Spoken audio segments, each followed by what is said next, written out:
Si tu as grandi en te sentant seule, incomprise ou jamais entendue par tes parents, si tu as l'impression que peu importe ce que tu fais, c'était jamais assez ou que tes émotions dérangent, alors qu'il est possible que tu aies grandi avec des parents émotionnellement immatures ou indisponibles. Et c'est ce qu'on va voir aujourd'hui. Je vais t'expliquer ce que ça veut dire, d'où vient ce concept. Et on va parler des quatre grands types de parents émotionnellement immatures, tels que le décrit Lindsay Gibson, qui a écrit un livre qui s'appelle Adult Children of Emotionally Immature Parents. Je vais vous mettre la référence en légende. Je pense que ça a été traduit en français, donc je vais essayer de vous trouver la version en français. Ce livre, c'est une vraie pépite parce que personnellement, il m'a beaucoup aidé à comprendre que j'étais pas folle et que ce que j'ai ressenti, c'était réel.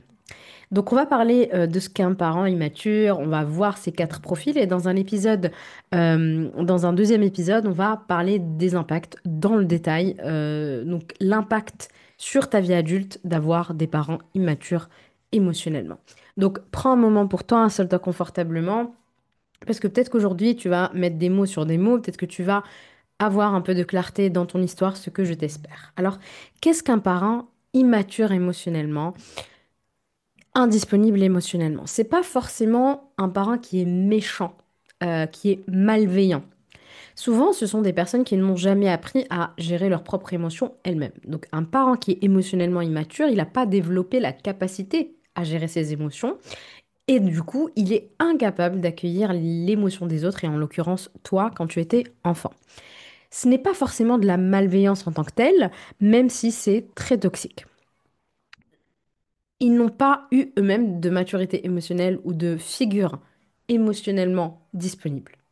Et ça se perpétue et ça en fait du trauma générationnel. D'accord? Et en fait, les enfants, donc l'enfant que tu as été, subit les conséquences de cette indisponibilité émotionnelle ou immaturité émotionnelle, parce qu'ils grandissent dans un environnement instable, ce qui a été peut-être ton cas, ou un environnement où les besoins affectifs, bah, ils étaient ni vus ni validés. Et le monde émotionnel est soit trop fragile, soit trop centré sur eux-mêmes, soit inexistant. Donc, ils peuvent pas répondre de manière stable, de manière sécurisante, de manière disponible, mature, aux besoins affectifs de leur enfant et donc de l'enfant que tu as été. Un parent, pardon, qui est mature émotionnellement, il va faire preuve d'empathie, il va faire preuve d'écoute, de régulation, alors qu'un parent immature, il va plutôt minimiser, il va dramatiser, il va gaslighter, il va rejeter, il va aussi complètement ignorer l'émotion de son enfant. Puisque ce qui caractérise un parent qui est immature émotionnellement, c'est le fait que le parent, il est centré sur son ressenti à lui. Donc il y a une forme d'égocentrisme, puisque leurs besoins, leurs perspectives passent avant ceux de l'enfant. Ça peut être aussi des parents qui manquent d'empathie, donc ils ont du mal à comprendre ou à valider les sentiments de leur enfant. Ils peuvent réagir de manière complètement disproportionnée ou euh, au contraire être totalement indifférent aux besoins ou aux émotions de son enfant. Donc il y a une incohérence affective. Ils sont absents sur le plan émotionnel et l'amour qu'ils fournissent est conditionnel. Donc, je ne peux t'aimer, toi, enfant, que si tu te mets pas en colère, parce que moi, j'ai l'incapacité de gérer ta colère ou de supporter ta colère. Ça va être des parents qui vont avoir l'incapacité à gérer le stress, à gérer les émotions. Donc, ils vont réagir de manière complètement excessive, ils vont être hyper rigides, et ils vont pas réussir à apporter de la co-régulation à leur enfant. Ok? Ça peut être des parents aussi qui tolèrent pas du tout la frustration. Donc, dès que l'enfant il va dire quelque chose, dès que l'enfant va exprimer quelque chose, le parent il va partir en cacahuète. Il y a aussi une absence d'objectivité chez ce type de parents-là. Donc, ils vont avoir euh, du mal à voir les choses de manière équilibrée. Et vont rejeter la faute sur l'enfant. Ils vont rendre l'enfant responsable de leurs propres problèmes, de leurs propres émotions. D'accord? Il y a une sorte d'inversion des rôles finalement qui se fait, puisque soit l'enfant va être parentifié, l'enfant va devoir prendre cette casquette de personne mature, alors que c'est le parent qui devrait l'être. Et donc l'enfant, il finit par réconforter le parent et réconforter le parent. D'accord? Donc, par exemple, un enfant qui pleure parce qu'il est tombé. Normal, il est tombé, il s'est blessé, il pleure. Bah, un parent mature, il va venir chez lui, il va dire, oh là là, tu as eu peur, t'as mal, viens, je te console. Un parent immature, qu'est-ce qu'il va faire? Il va lui dire, c'est rien, arrête de pleurer, t'exagères, mais pourquoi tu tombes tout le temps? Mais on dirait que tu le fais exprès pour me rendre la vie chèvre, comme si l'enfant était tombé juste pour embêter le parent. Donc, l'enfant, il va apprendre via tout ça, donc quand c'est répété évidemment, que son ressenti il est de trop, que c'est pas valide, qu'il doit se faire petit, qu'il doit pas s'exprimer, etc. Et donc, il y a plusieurs conséquences, et c'est ce qu'on va voir en détail dans l'épisode qui va venir juste après, c'est mais brièvement, il va y avoir évidemment un isolement émotionnel. L'enfant, il va plus vouloir s'exprimer. Et donc l'adulte, il va plus vouloir s'exprimer. Il y a aussi cette impression d'être, de déranger. J'ai l'impression de déranger mon parent. Ou bien j'ai l'impression d'être invisible. J'ai mal et mon parent, il me voit même pas. Je suis de trop, je suis pas assez. Voilà. Il y a un mix de tout ça. Et puis, ça va être des enfants puis des adultes qui vont tout le temps avoir besoin de la validation extérieure, puisque c'est le parent qui valide. Donc, moi, quand je suis tombée, j'ai eu mal. Toi, tu m'as dit que c'était pas vrai. Donc, moi, j'ai pas raison. C'est toi qui as raison. Donc, je vais tout le temps m'appuyer sur la validation extérieure. D'accord?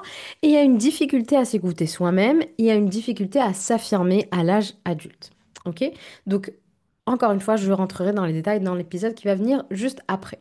Si tu te reconnais là-dedans, c'est complètement normal, puisque beaucoup d'adultes, hélas, découvrent ce concept et comprennent pourquoi ils ont cette impression de vide ou cette envie, ce besoin viscéral de chercher l'amour là où il est impossible à obtenir.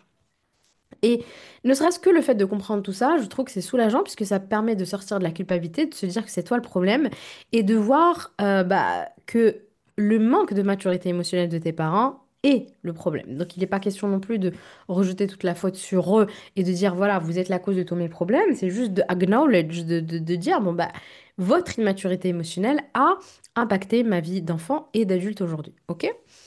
On va parler des quatre types de parents immatures émotionnellement dont parle Gibson dans ce livre. Donc il y a tout d'abord le parent émotif. Donc c'est un parent qui va être caractérisé par des sautes d'humeur, par de l'instabilité émotionnelle. Donc les interactions avec l'enfant vont devenir complètement incohérentes et complètement imprévisibles. D'accord? Donc ça va être un parent qui va être hyper anxieux, hyper sensible, qui va être dramatique et qui va complètement dépendre des autres pour se réguler. Et donc, c'est là où il y a une inversion potentielle des rôles, puisqu'il va dépendre de son enfant pour se réguler, puisque lui est incapable de le faire lui-même.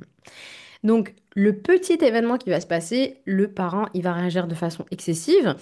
Et donc, l'enfant devient le petit adulte qui doit devenir mature le plus jeune possible, le plus tôt possible, pour calmer son parent, ou pour en tout cas ne pas faire de bruit, parce que dès que je fais du bruit, mon parent, il part en cacahuète. D'accord? L'exemple le plus basique, tu reviens de l'école avec une mauvaise note, on a tous peut-être vécu ça. Donc, au lieu de t'accompagner et de dire, ok, c'est pas grave, qu'est-ce que t'as pas compris, je vais te faire des cours du soir, je vais t'aider, peu importe, le parent, émotionnellement immature, indisponible, il va paniquer. Oh mon Dieu, mais ta vie est fichue, qu'est-ce que tu vas faire? Tu vas jamais y arriver, mais qu'est-ce que j'ai fait de mal? Voilà. Alors, avoir des mauvaises notes, c'est pas du tout la fin du monde. Et un parent émotionnellement mature doit rassurer son enfant et lui dire, OK, qu'est-ce qui s'est passé? Comment on peut t'aider? Voilà, est-ce qu'il y a quelque chose qui te tracasse? Donc, l'enfant, quand il a le parent qui panique complètement à chaque petit truc, il apprend que ses erreurs vont déclencher des tempêtes et il doit protéger son parent plutôt que d'être protégé lui-même. Et donc, ça va devenir un adulte lui-même instable. Et ça va être un adulte qui va lui-même tout gérer chez les autres. Il va calmer les autres, il va rassurer les autres, il va porter encore ce rôle de régulateur alors qu'il n'en a pas la capacité jusqu'à ce que le corps il dise non, stop, burn-out, etc. D'accord? Donc, l'enfant aura peur de déranger, il sera dans l'hypervigilance émotionnelle et il aura une incapacité à poser des limites avec les personnes instables, puisque la première personne instable avec qui il a dealé, ben, c'est son parent. Et il est dépendant de son parent, il ne peut pas lui mettre de limites fermes, précises et définitives, puisque c'est son parent, il dépend de lui.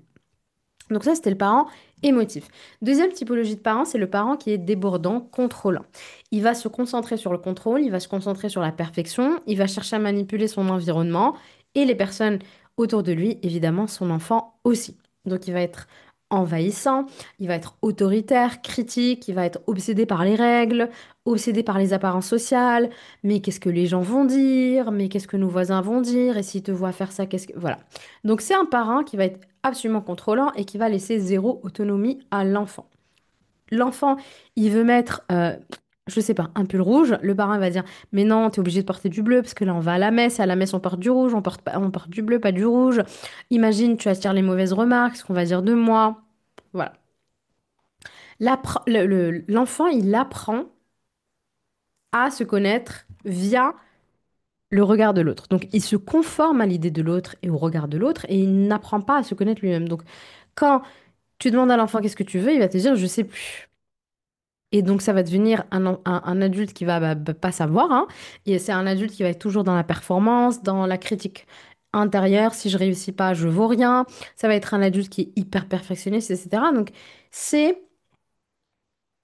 un adulte qui aura toujours l'impression de ne jamais être assez. Un adulte qui dépend de la validité extérieure. Un adulte qui est incapable de prendre des décisions pour soi. Il va toujours être dans des relations où l'autre va dominer, où l'autre va s'imposer. D'accord? Parce que c'est la dynamique qu'il a connue depuis enfant. Le troisième type de parent émotionnellement immature, c'est le parent passif. Donc, c'est le parent qui va éviter le conflit à tout prix, qui va se désengager des situations difficiles, qui va refuser d'assumer pleinement ses responsabilités émotionnelles. D'accord? Il va être évitant, il va être effacé, il va fuir le conflit. Donc, ce parent-là, il peut sembler hyper gentil, mais le problème, c'est qu'il prend jamais position. Et quand l'enfant a besoin de protection, ce parent-là ne prend pas position non plus. Donc, il laisse l'autre parent gérer. OK? Si un parent crie, menace, il te punit injustement, tu te tournes vers le parent qui est passif, tu espères du soutien, il va baisser les yeux, il va rester silencieux, il va rien dire, il va dire, mais non, mais c'est ta mère, mais c'est pas grave, laisse tomber, la provoque pas, etc. Moi, je connais, j'ai eu ce cas-là. Ben, en fait, le parent qui est passif, il est aussi hyper toxique parce que l'enfant, il se sent complètement invisible, pas protégé, abandonné même par ce parent-là. Et évidemment, adulte, cette personne, elle aura du mal à croire que quelqu'un puisse vraiment être présent pour elle parce que bah, le parent ne l'a pas été pour elle. Ça va être une personne qui va minimiser les abus. Bah, apparemment, c'est pas si grave, c'est peut-être de ma faute, j'ai peut-être dit quelque chose de trop, etc. Donc, ça va devenir un adulte qui va être souvent dans des relations où va accepter trop, comme si elle n'avait pas le droit à mieux. Elle va pas reconnaître l'injustice, elle va manquer d'affirmation, et ça va être quelqu'un qui va avoir tendance à rechercher des partenaires forts, toxiques, narcissiques, etc. D'accord? Le quatrième type de parent, c'est le parent qui est rejetant. Ce type de parent, il semble pas très intéressé par son enfant. Donc, il fait preuve de détachement, il fait preuve d'indifférence. Il peut être très difficile de construire une relation de confiance avec lui. Donc, ça va être quelqu'un de froid, de distant, voire d'indifférent, même méprisant parfois. Un parent qui montre pas d'intérêt pour la vie intérieure de l'enfant, de savoir comment il se sent, pourquoi il est comme ça, qu'est-ce qui s'est passé, etc. Et il aura tendance à faire ressentir l'enfant comme un fardeau. D'accord? Donc, par exemple, toi, tu veux montrer ton dessin, l'enfant qui veut montrer son dessin à son parent, le parent dit, oh là là, j'ai pas le temps, tu me saoules, etc. Ou bien l'enfant exprime sa tristesse et le parent qui répond, oh là là, t'es trop sensible, c'est pas possible, t'as fait que pleurer, arrête de pleurnicher, etc. Donc, l'enfant, il apprend que son monde intérieur, il a aucune valeur. Et ça devient un adulte qui grandit bah, déjà avec une blessure profonde de rejet, un adulte qui a peur de l'intimité, ou au contraire qui va être hyper anxieux dans son attachement, donc qui va s'accrocher de manière hyper excessive à ses relations. Ça va être un adulte qui va avoir peur d'être abandonné, etc. Donc, euh, un adulte qui finalement doute tout le temps, est-ce que je mérite d'être aimé, est-ce qu'on peut m'aimer, etc. Et qui va avoir des relations complètement instables qui vont être basées sur bah, la peur du rejet. Ok? Donc ça, c'est les quatre types de parents émotionnellement immatures. Maintenant, comment savoir si ton parent est émotionnellement immature ou comment savoir si tu l'es toi-même? Donc, Tu te demandes peut-être à ce stade, ok, je comprends, mais comment savoir vraiment quel type de parent j'ai? Est-ce que mon parent, il correspond vraiment à cette description? Est-ce que finalement, moi aussi, je reproduis des schémas inconsciemment, et on le fait tous, hein, vis-à-vis de notre partenaire, de nos amis, de nos enfants. Donc, tout ça, ce sont des questions qu'il est important de se poser. Parce qu'on peut tous finalement, à certains moments de notre vie, être immature ou indisponible émotionnellement. J'ai envie de dire, c'est humain. Donc avoir des réactions immatures, parfois, c'est pas la fin du monde, c'est pas très grave, ça arrive à tout le monde. Par contre, le problème, c'est quand l'immaturité, elle est tout le temps là. Donc la différence, est-ce que c'est ponctuel ou est-ce que c'est un mode de fonctionnement qui est permanent? Donc là, la vraie question, elle est là-dedans, parce que moi-même, il m'est arrivé d'être indisponible émotionnellement ou d'être immature émotionnellement, mais c'est pas un fonctionnement qui est permanent chez moi. D'accord, je sais le reconnaître en fait. Alors, les signes d'un parent émotionnellement immature. Bah, déjà, il va réagir de manière disproportionnée à des petites choses, il va exagérer. Le parent, il va être centré sur son propre besoin au lieu de d'être centré sur le besoin de son enfant. Il va avoir du mal à s'excuser, il va avoir du mal à réparer ses erreurs. Donc ça va être un parent qui, au lieu de dire, OK, là j'ai mal fait, je m'excuse, ça va être un parent qui va cacher son erreur. Ça va être un parent qui va fuir les émotions inconfortables, la colère, la vulnérabilité, la tristesse, peu importe. Et ça va être un parent qui va avoir tendance à rejeter ou minimiser les ressentis de l'enfant. D'accord? Donc, par exemple, tu confies une peur à ton parent, j'ai peur de quitter mon travail, par exemple. Il va te dire, mais non, mais t'exagères, voilà. Au lieu d'écouter tes peurs et de les accueillir et d'ouvrir l'espace à cette peur, de dire, OK, pourquoi tu as peur? Qu'est-ce qui se passe? Ça va être un parent qui va minimiser, ne pas accepter le ressenti ou peu importe. Donc, quand tu dis à un parent que tu as peur que tu es blessé, ils vont te dire tu dramatises, t'exagères, mais non, mais c'est pas vrai, etc. Au lieu de reconnaître ta douleur, au lieu de valoriser ton ressenti. Si ce comportement est constant, si ce comportement est répété, si c'est le mode de fonctionnement de ton parent, bah, hélas, ton parent a probablement des tendances à être immature émotionnellement. D'accord? Et comment savoir si tu reproduis ce schéma toi-même? Parce que, évidemment, que nous sommes les enfants de parents, mais nous sommes aussi, pour certains, des parents nous-mêmes. D'accord? Et parfois, c'est un choc de se dire, ah mince, en fait, moi aussi, je suis immature ou émotionnellement indisponible parfois avec mes enfants. D'accord? Et parfois, on se rend compte quand on creuse un petit peu qu'on a intégré ça de manière vraiment inconsciente, puisque ça fait partie de notre fonctionnement trivial en fait finalement. Et on rejoue ça sans le vouloir dans, voilà, dans toutes nos relations, amitié, travail, etc. Et notamment avec nos enfants. Si tu as du mal à tolérer les émotions fortes des autres, donc de tes enfants, etc., tu veux vite te calmer, tu veux vite minimiser, tu veux vite te détourner. C'est un signe que peut-être que tu manques de maturité émotionnelle. Pareil, si tu réagis de façon hyper impulsive, hyper disproportionnée quand tu es frustré, mais tout le temps, hein, pas une fois, deux fois, tout le temps. Lorsque tu attends aussi des autres qu'ils devinent tes besoins au lieu de les exprimer clairement, tu manques de maturité émotionnelle pour dire j'ai besoin d'eux, je veux ça. T'attends que l'autre rentre dans ta tête et devine. Finalement, comme un enfant qui a besoin que son parent devine ce dont il a besoin parce qu'il est trop petit pour s'exprimer clairement. Euh, Tu peux avoir tendance aussi, si tu es immature émotionnellement, à te sentir vite critiqué, à te sentir vite rejeté, à toujours ramener à toi. Donc, quelque chose, la personne a fait quelque chose, tu vas dire, ah ok, qu'est-ce que j'ai fait de mal ou qu'est-ce que, voilà, si ça va être toujours toi et tu vas rentrer en mode défense ou en mode attaque. D'accord?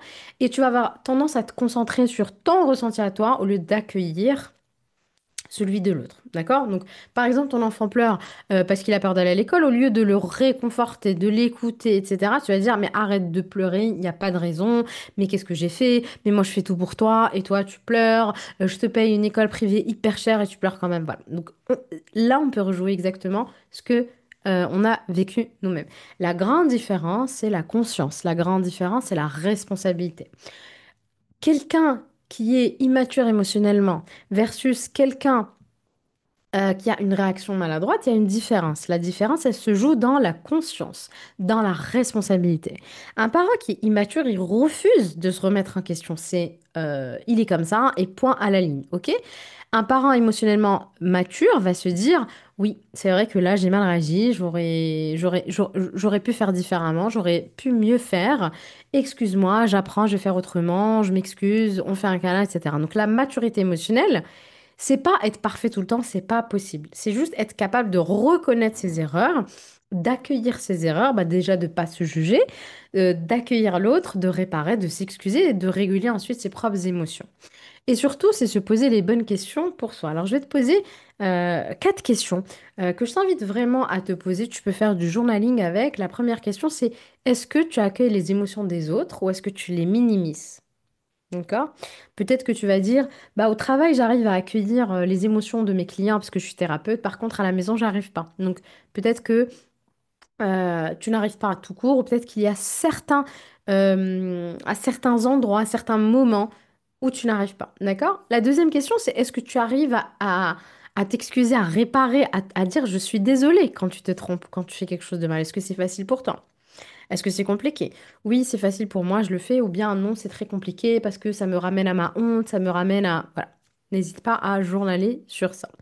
La troisième question, c'est est-ce que tu essaies de comprendre l'autre ou est-ce que tu ramènes tout à toi? Pareil, peut-être qu'au travail, ça va, tu essaies de comprendre l'autre, mais peut-être qu'à la maison, tu n'y arrives pas. Ou le contraire, d'accord? On peut avoir des aspects, on peut avoir juste certains aspects de notre vie, on est immature émotionnellement. Est-ce que, la quatrième question, c'est est-ce que tu agis en tant qu'adulte responsable ou est-ce que tu te comportes parfois comme un enfant blessé?